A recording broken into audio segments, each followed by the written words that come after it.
Hello and welcome to another EURES podcast. I'm your host, Jairus Dematellis, Manager of the European News and Information Bureau. Our guest today is Cosmin Boiangiu, Executive Director of the European Labour Authority, or ELA for short. Thank you for taking the time to be with us. Thank you. Hello. Mr. Boiangiu took office in December of 2020 and is responsible for ELA's day-to-day management. Okay, let's get to know this relatively new European Commission body. ELA was established following the State of the Union address in 2017 by European Commission President Juncker. He said, and I quote, "It is absurd to have a banking authority to police banking standards, but no common labor authority for ensuring fairness in our single market. We will create such an authority." So my question is, how do you think ELA can answer this challenge? Thank you very much, Jerry, for this question, and thank you for having me in this podcast. ELA's goal is to ensure that we have in the European Union fair and effective labor mobility by supporting the enforcement of EU legal acts in the member states in the areas of labor mobility and social security coordination. The ultimate aim of ELA is to allow individuals and employers to seize the opportunities offered by the single market, while at the same time prevent and tackle social fraud and abuse. In other words, to have a fluid and healthy labor mobility in Europe, a labor mobility that not only embodies the freedoms of movement in the EU, but also gives better support to European economy and prosperity. ELA will have 3 lines of action, and they are all equally important to its mandate. First will be to assist member states in the enforcement of EU legislation, especially when it is about cross-border situations. Second, to support enhanced cooperation and timely exchange of information among member states. And third, to ensure that citizens and companies have access to accurate and effective information about EU and national legislation when deciding to activate in a different European country. Okay, thanks for that. ELA has been running for more than a year now. What is the current state of play? ELA is now embarked in a construction process. It consolidates its organization and working methods, and it grows fastly even as we speak. ELA's team includes now more than 60 staff members, including 27 national liaison officers seconded by the member states. The aim is to reach 98 staff members by the end of 2021. Last year, ELA was focusing mainly on 2 priorities: information and concerted and joint inspections. This year, ELA will engage all of its tasks, including, for example, mediation, capacity building, labor market analysis, and risk assessment. This is in addition to the integration of the European platform tackling undeclared work and the transfer of the European Coordination Office of the EURES network to the authority. In January, we started with mapping COVID-19's impact on labor mobility, identifying the main challenges that member states encountered, and also the needs for more intervention. The purpose of this exercise is to help us identify the main issues that we should focus on this year, while starting exercising our operational functions. One of the challenges we are already working on is seasonal work. We are currently implementing an action plan to reinforce awareness and support enforcement of the rights and obligations related to cross-border seasonal workers. Well, it's been quite a busy year, hasn't it? That's true. When will the European EURES Coordination Office be transferred to ELA?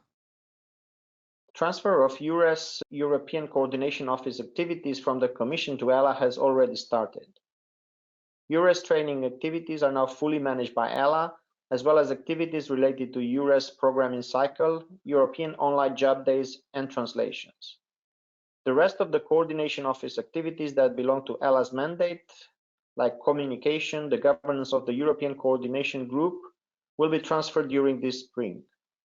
The whole transfer will be finished by July this year.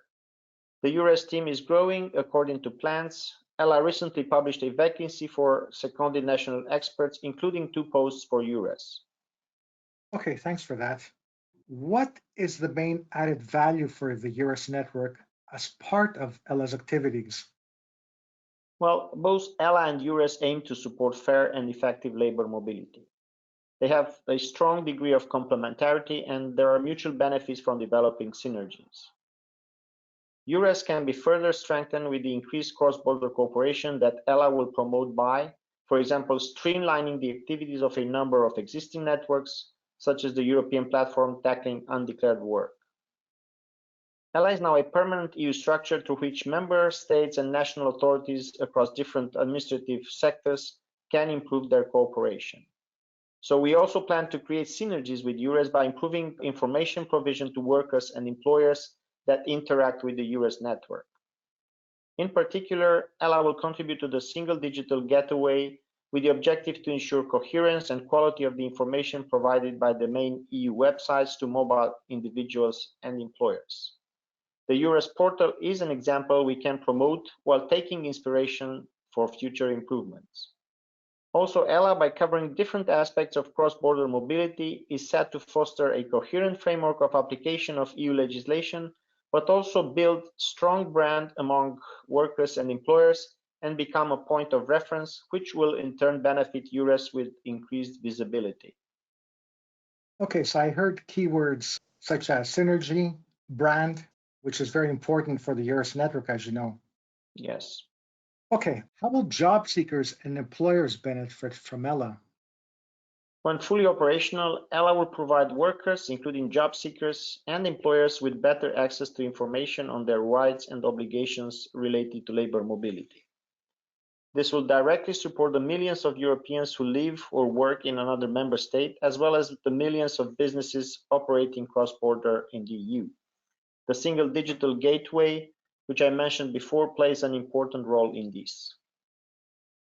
Okay, if we could look into the future now, what is your vision for the future of EURES? And how can it continue to develop? Thank you for this question. Of course, a lot of this vision for the future will be developed together once EURES' governance is part of ELA. In the meantime, our first priority will be to ensure business continuity, a smooth transition for EURES to ELA's environment, and then seamless integration with the rest of ELA's functions.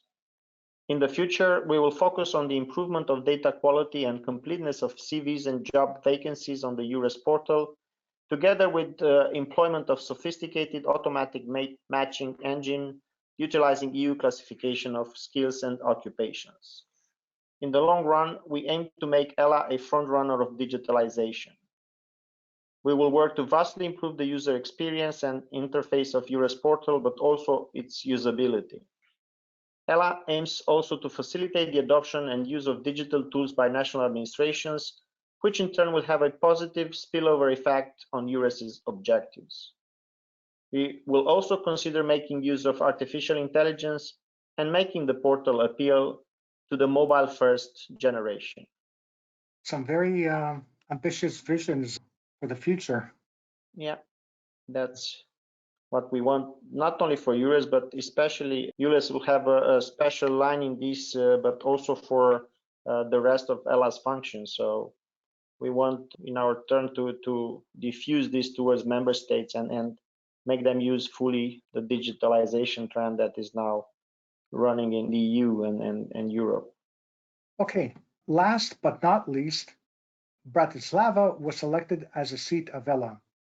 When will ELA's doors open there? We are looking forward to taking our seat in beautiful Bratislava as soon as possible. The plan at the moment is to open the office in Bratislava this summer and have all the current staff members under the same roof by early autumn. And with that, we've come to the end of our podcast. Mr. Boiangiu, I'd like to thank you once again for joining us. Thank you. Thank you very much. I have no doubt that the EURES network will benefit from what you've talked about. And to our audience, thanks for listening once again. Until next time.